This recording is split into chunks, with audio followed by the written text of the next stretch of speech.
आइल रक्षा बंधन फसल बानी लंदन आइल रक्षा बंधन फसल बानी लंदन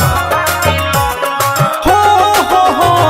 आइल रक्षा बंधन फसल बानी लंदन कहीं नयब न मानेला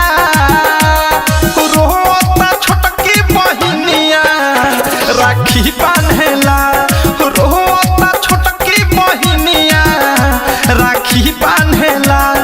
रोता छोटकी बहिनिया राखी बांधेला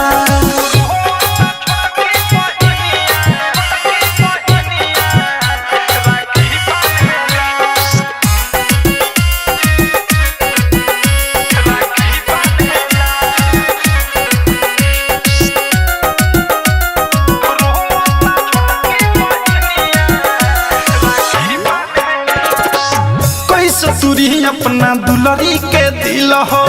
घर गइल का भइल मुश्किल हो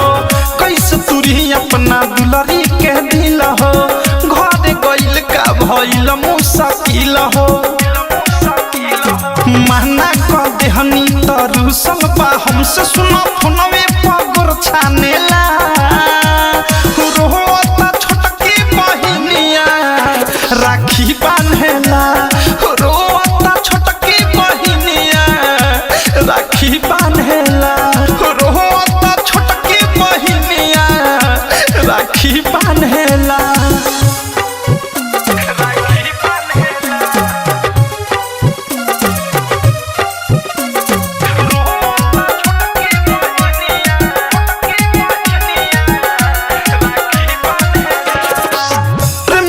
से गइले 5 दिन पहिले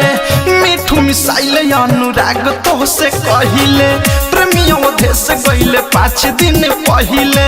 सुनो मनीष अनुराग तो से कहिले कितनो मनाई न मानेला हमसे न दुखवो के जानेला रोता छोटकी बहिनिया राखी बांधेला रोता छोटकी बहिनिया राखी।